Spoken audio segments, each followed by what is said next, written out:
छत्रपति शिवाजी महाराज की, श्री संत सेवालाल महाराज की, हर हर महादेव।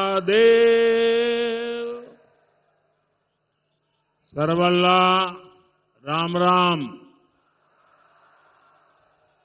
नांदेड आणि हिंगोलीकरांना माझा नमस्कार।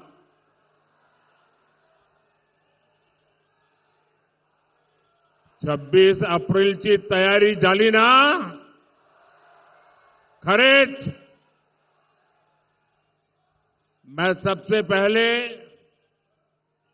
मराठावाड़ की महान धरती से हुजूर साहब को, गुरु गोविंद सिंह जी को प्रणाम करता हूं।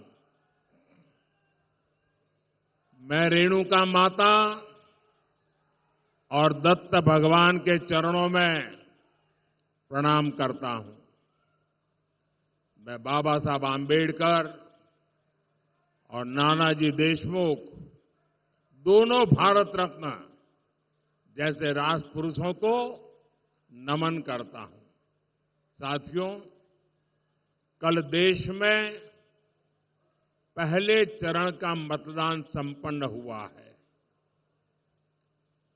मैं वोटिंग करने वाले सभी लोगों को और विशेषकर हमारे फर्स्ट टाइम वोटर्स को बहुत बहुत बधाई देता हूं और उनका आभार भी व्यक्त करता हूं। मतदान के बाद अलग अलग लोगों ने बूथ लेवल तक का जो एनालिसिस किया और जो जानकारियां मिल रही है, उसे विश्वास पक्का हो रहा है कि पहले चरण में एनडीए के पक्ष में एक तरफा मतदान हुआ है।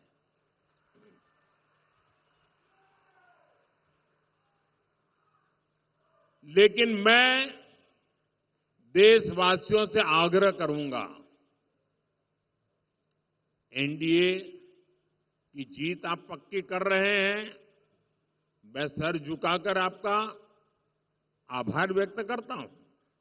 लेकिन जो लोग मतदान नहीं कर रहे पहले चरण में, लोकतंत्र की ये सबसे बड़ी ताकत होता है। आप किसी को भी वोट दें, लेकिन वोट जरूर दें। हमें वोट में कभी भी उदासीनता नहीं करनी चाहिए। और ये बात सही है, गर्मी बहुत है,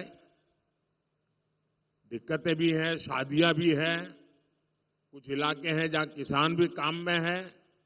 फिर भी जब हम देश के जवान की तरफ देखते हैं, कोई भी मौसम हो, सीमा पर कितनी ही ठंड हो, बर्फ गिरती हो, कितना ही गर्मी हो, वो डटा रहता है। क्यों? देश के लिए। मैं मानता हूं मतदाताओं के मन में भी ये भाव होना चाहिए कि मैं मतदान किसी पर उपकार नहीं करता हूं। मैं मतदान करके मेरे देश का भविष्य पक्का करता हूं। मेरे देश के भविष्य को सुनिश्चित करने के लिए मतदान करता हूं।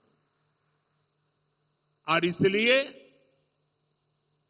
एनडीए के भव्य विजय की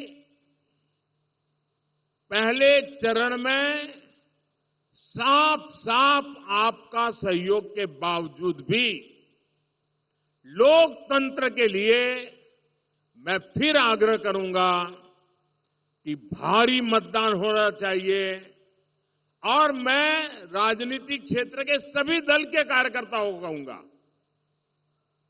भले आपको लगता हो आज कि भाई अब चुनाव हारने वाले क्यों मेहनत करें, मैं उनको भी कहता हूं, लोकतंत्र के लिए मेहनत कीजिए। अरे आज नहीं तो कल, कल नहीं तो परसों, परसों नहीं तो नरसों, अरे कभी तो मौका आएगा। ऐसे निराश हो गए क्या बैठ गए हो?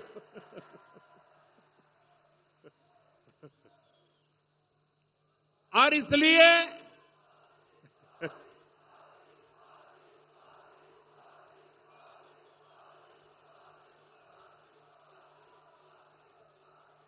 जिनकी हार सुनिश्चित है, उनके कार्यकर्ताओं को भी मैं हौसला बुलंद करते हुए कहना चाहता हूं कि आप मतदाताओं को जरूर मतदान करने के लिए प्रेरित कीजिए, क्योंकि दुनिया के लोगों को, दुनिया में वोटिंग परसेंटेज बहुत कम होता है।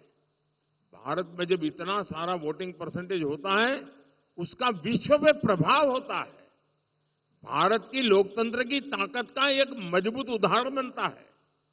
दुनिया को भी भारत को समझने के लिए अधिकतम वोटिंग बहुत जरूरी होता है। और आने वाले 25 साल तो विश्व में भारत के महात्म्य के वर्ष है, और इसलिए अधिक मतदान हमारी लोकतांत्रिक ताकत का परिचय देता है। साथियों, वोटर भी देख रहे हैं कि कैसे इंडी अलायंस के लोग अपने स्वार्थ में, अपने भ्रष्टाचार को बचाने के लिए एक साथ आए हैं। और इसलिए खबरें यही है कि पहले चरण में वोटर्स ने इंडी अलायंस को पूरी तरह नकार दिया है, क्योंकि मतदाता जब मतदान करने जाता है सोचता है, भाई ये इंडी अलायंस वालों, आखिर देश किसके हाथ में सौंपना है? कोई तो चेहरा बताओ। इतना बड़ा देश हम किसको सुपुर्द करें? कुछ तो बताओ। वो बता ही नहीं पा रहे हैं।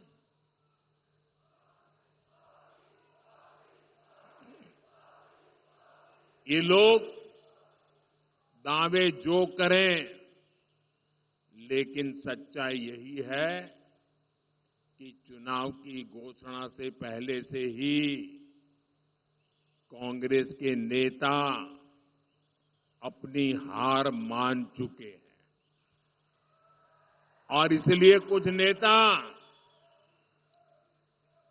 जो लगातार लोकसभा में जीत करके आते थे, इस बार आपने देखा है वो लोकसभा का चुनाव छोड़ करके राज्यसभा के रास्ते से अंदर जाके बैठ गए हैं। चुनाव लड़ने की हिम्मत नहीं रही है जी। हालात ये है कि इंडी अलायंस वालों को इस चुनाव में लड़ने के लिए उम्मीदवार तक नहीं मिल रहे हैं। ज्यादातर सीटों पर इनके नेता प्रचार ही नहीं करने जा रहे हैं। और आप जानकर के हैरान हो जाएंगे, इस देश की करीब करीब 25% सीटें ऐसी हैं, 25%, जहां ये इंडी अलायंस के लोग अंदर अंदर एक दूसरे के खिलाफ चुनाव लड़ रहे हैं।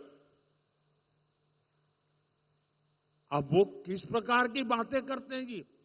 कोई कल्पना कर सकता है? चलो भाई एक आध दो में गड़बड़ हो जाए वो तो समझ सकते हैं। 25% सीटें ऐसी है इस देश के लोकसभा की जिसमें ये जो अपने आप का गठबंधन का क्लेम करते हैं, वो आपस में चुनाव लड़ रहे हैं, आपस में एक दूसरे को जेल में डालने की बातें कर रहे हैं, आपस में एक दूसरे पर आरोप लगा रहे हैं। क्या ऐसे लोगों पे भरोसा कर सकते हैं? क्या ऐसे लोगों पे भरोसा कर सकते हैं? जो अंदर अंदर भरोसा नहीं कर सकते हैं, उस पर आप भरोसा कर सकते हैं क्या? देश भरोसा कर सकता है? जो आज साथ होने के बाद भी 25% सीटों पर लड़ते हैं, तो अगर उनको थोड़ी सीटें पार्लियामेंट में मिल गई तो अंदर भी वो तूफान करेंगे। और इसलिए इस चुनाव में इनको सबक सिखाना बहुत जरूरी है भाइयों। और देखिए, कांग्रेस के जो शाहजादे हैं, उन्हें भी वायनाड में संकट दिख रहा है। शाहजादे और उनकी टोली 26 अप्रैल को वायनाड में वोटिंग का इंतजार कर रही है।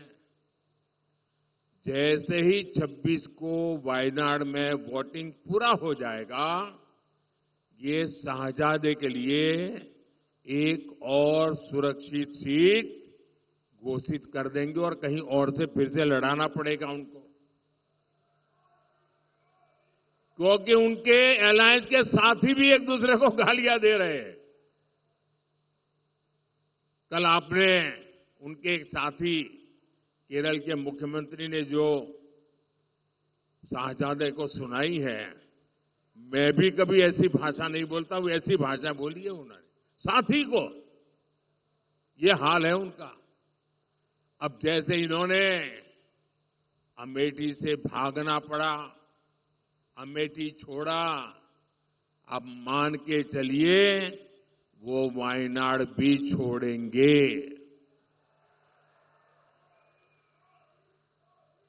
आप कांग्रेस का ये परिवार, आपको आश्चर्य होगा, आजादी के पहली बार स्थिति ऐसी बन रही है कि कांग्रेस का परिवार इस चुनाव में कांग्रेस को वोट नहीं देगा। खुद कांग्रेस को वोट नहीं देगा। ये हाल है इनका, क्योंकि जहां वो रहते हैं वहां कांग्रेस का उम्मीदवार ही नहीं है। अब ये ऐसी स्थिति कभी सोची है आपने कांग्रेस की कि जिस परिवार के भरोसे कांग्रेस चलती है, वो परिवार खुद कांग्रेस को वोट नहीं दे पाएगा। साथियों, आप देखिएगा 4 जून के बाद इंडी गठबंधन आज जो 25% सीटों पर बिखरा है, लड़ाई अंदर अंदर लड़ रहा है, 4 जून के बाद वो 100% एक दूसरे के कपड़े फाड़ने वाले हैं, एक दूसरे के बाल नोचने वाले हैं। इसलिए ये इंडी अगाड़ी के लिए मुझे बताइए, कोई भी समझदार नागरिक इनके लिए वोट बर्बाद करेगा क्या? कभी भी वोट बर्बाद करेगा क्या? और मैं तो मतदाताओं कहता हूं, आइए जी भर करके एनडीए को वोट दीजिए, पूरी ताकत से वोट दीजिए। एनडीए को वोट करना है, विकसित भारत के लिए वोट करना है। और इसलिए ही आज पूरा देश कह रहा है, फिर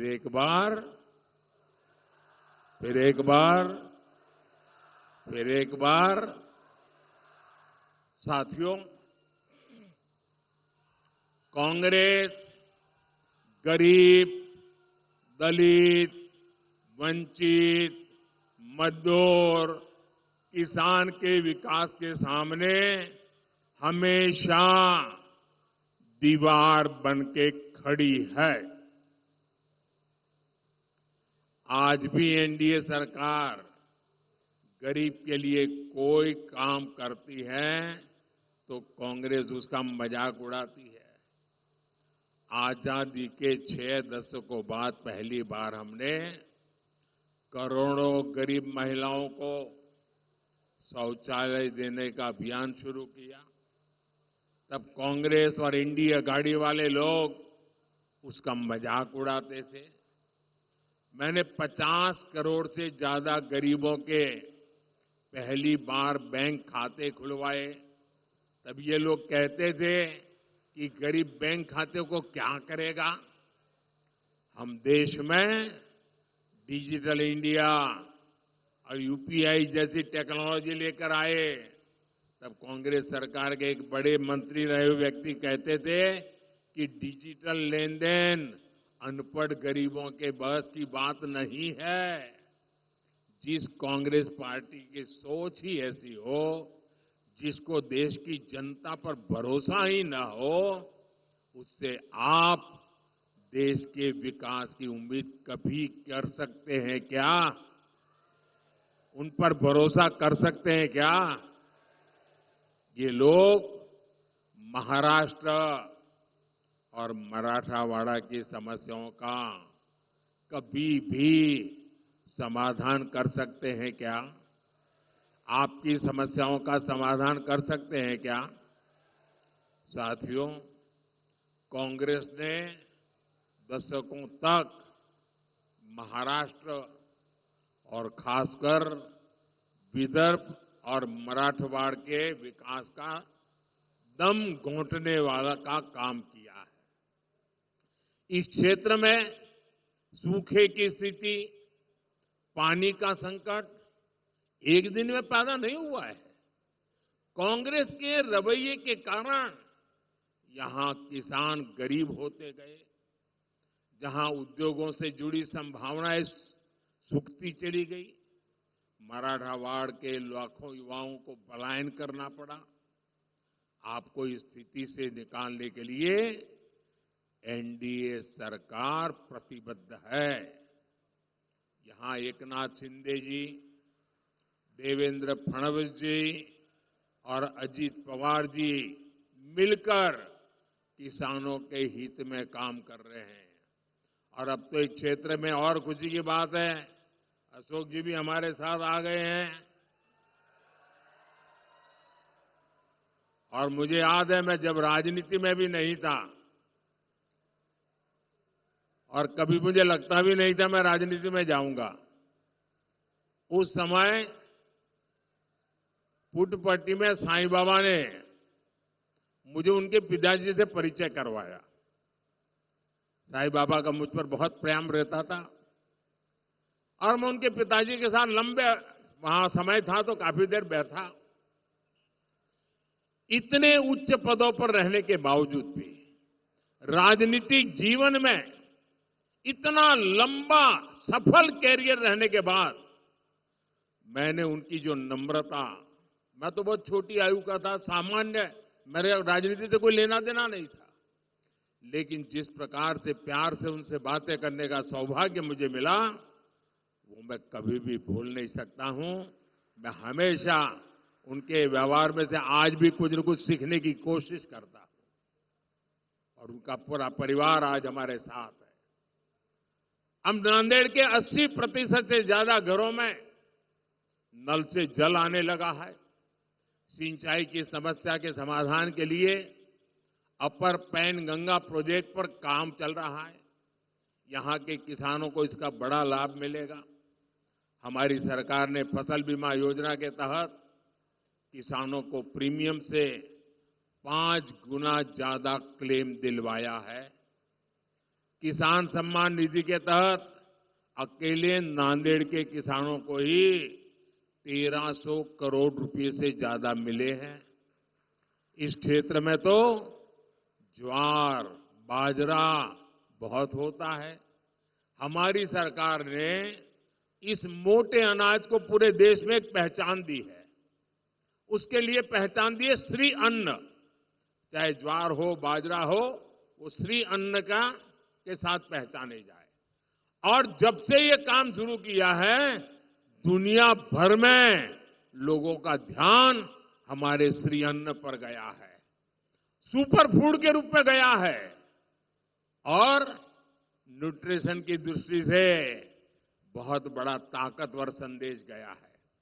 और इसका भी बड़ा लाभ नांदेड़ के किसानों को मिलना तय है। साथियों, कांग्रेस के दिए हर जख्म का इलाज करना, ये मोदी की गारंटी है। इस क्षेत्र को शक्तिपीठ एक्सप्रेसवे और समृद्धि महामार्ग जैसे वर्ल्ड क्लास रोड्स मिली है। लातूर की रेल कोच फैक्ट्री का लोकार्पण करने का सौभाग्य मुझे ही मिला था। उड़ान योजना के तहत नांदेड़ एयरपोर्ट को भी फिर से शुरू कर दिया गया है। पीएम आवास योजना के तहत यहां हजारों गरीबों को पक्के घर भी मिले हैं। आयुष्मान योजना के जरिए 3 लाख से ज्यादा लोगों को मुफ्त इलाज की सुविधा मिली है। लेकिन इन 10 वर्षों में जो काम हुआ है वो तो अभी ट्रेलर है। अभी तो हमारा बहुत समय कांग्रेस के गड्ढों को भरने में गया है। अगले 5 वर्षों में हमें मराठवाड़ और महाराष्ट्र को बहुत आगे लेकर जाना है। साथियों, नांदेड़ की ये धरती सिख गुरुओं के चरणों से पवित्र हुई है। खालसा पंथ की गुरु परंपरा और गुरु गोविंद सिंह जी की सीख हमेशा हमारी सरकार के लिए प्रेरणा रही है। बीते 10 वर्षों में हमने सर्वदा भला के रास्ते को मानकर लोक कल्याण के लिए काम किया है। हमारी सरकार को गुरु नानक देव जी का 550वां प्रकाशोत्सव मनाने का, गुरु तेग बहादुर जी का 400वां प्रकाश पर्व मनाने का, गुरु गोविंद सिंह जी का 350वां प्रकाश पर्व मनाने का सौभाग्य मिला। करतारपुर कॉरिडोर का काम पूरा होने के बाद लाखों श्रद्धालुओं को वहां के दर्शन में मदद मिल रही है। लंगर को टैक्स फ्री करने का निर्णय हो या हरमंदिर साहब के लिए एफसीआरए की अनुमति हो, हुजूर साहब और हेमकुंड साहिब के दरबार तक बेहतर इंफ्रास्ट्रक्चर का इंतजाम करना हो, एनडीए सरकार ने सिख परंपरा से जुड़े हर तीर्थ के विकास के लिए पूरी शक्ति और पूरी भक्ति से काम किया है। यह हमारी ही सरकार है जो अफगानिस्तान से वहां जब संकट आया, निर्दोष लोगों की हत्याएं होने लगी, हमारे धर्म स्थानों पर हमले होने लगे, तब अफगानिस्तान से गुरु ग्रंथ साहब के पवित्र स्वरूप को पूरी सुरक्षा और मान मर्यादा के साथ हम अफगानिस्तान से भारत ले आए। ये हमारी ही सरकार है जो बंटवारे के पीड़ितों के लिए सीएए लेकर आई। सीएए ना होता तो हमारे सिख भाई बहनों का क्या हुआ होता? जो अफगानिस्तान से आए हैं उनका क्या गुनाह है? लेकिन कांग्रेस इसका भी विरोध कर रही है। ऐसा लगता है 84 का बदला कांग्रेस सिखों से अब तक ले रही है। साथियों, हमारी सरकार जो कहती है वो करके दिखाती है। मोदी की गारंटी यानी गारंटी पूरे होने की गारंटी। मोदी ने गारंटी दी थी कश्मीर को आर्टिकल 370 से मुक्ति मिलेगी। आर्टिकल 370 आज इतिहास बन चुका है। मोदी ने गारंटी दी थी 3 तलाक खत्म होगा। आज मुस्लिम बहनों को 3 तलाक से मुक्ति मिल चुकी है।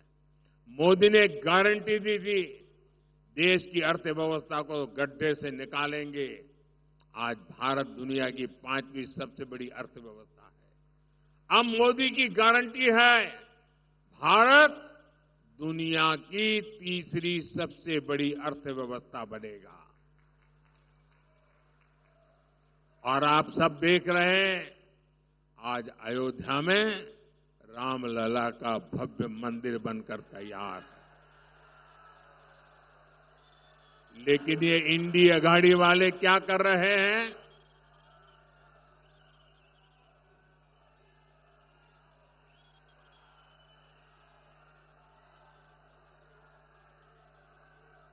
लेकिन ये इंडी अघाड़ी वाले क्या कर रहे हैं? ये लोग सनातन को गाली दे रहे हैं। ये लोग राम मंदिर प्राण प्रतिष्ठा का बहिष्कार करने को सही ठहरा रहे हैं। ये लोग राम मंदिर में पूजा अर्चना को पाखंड बताकर हमारी आस्था का अपमान कर रहे हैं। क्या ये माफ करने योग्य है क्या? ऐसे लोगों को माफ किया जा सकता है क्या? साथियों, मराठवाड़ केवल एक इलाका नहीं, ये हमारे भारत का सुरक्षा कवच है। मुगल आए, अंग्रेज आए, लेकिन मराठा शौर्य ने ये सिद्ध किया कि भारत हमेशा रहने वाला है। आज एक बार फिर विकसित महाराष्ट्र और विकसित मराठा भारत के लिए, विकसित मराठावाड़ के लिए हमें सबसे आगे खड़ा होना दिखता है। आने वाली 26 अप्रैल को आपको मराठावाड़ा के विकास के लिए नांदेड़ लोकसभा से प्रतापराव पाटिल और हिंगोली लोकसभा से बाबूराव कोहलीकर, इनको रिकॉर्ड वोटों से जिताकर मुझे मजबूती करनी है। ये दोनों उम्मीदवार आपके सांसद बनकर संसद में मोदी को ताकत देंगे और इसके लिए आपको कुछ काम करना है, करेंगे। आपको कुछ काम करना है, करेंगे। एक, आपके बूथ में मतदान के पुराने सारे रिकॉर्ड टूटने चाहिए। ज्यादा से ज्यादा मतदान करना है, करेंगे। बूथ में ज्यादा से ज्यादा मतदान पक्का करेंगे। दूसरा, हमें पोलिंग बूथ जीतना है। पोलिंग बूथ जीतेंगे, पोलिंग बूथ जीतेंगे, हर पोलिंग बूथ जीतेंगे। सभी मतदाताओं से मेरा आग्रह है, हर पोलिंग बूथ जीतना है। अच्छा, मेरा एक और काम करना है, करेंगे? करेंगे। देखिए, महाराष्ट्र के घर घर जाना और हर परिवार में जाकर के मोदी का प्रणाम पहुंचाना। मेरे प्रणाम पहुंचाएंगे, हर घर में पहुंचाएंगे। बोलिए भारत माता की, भारत माता की, भारत माता की। बहुत बहुत धन्यवाद।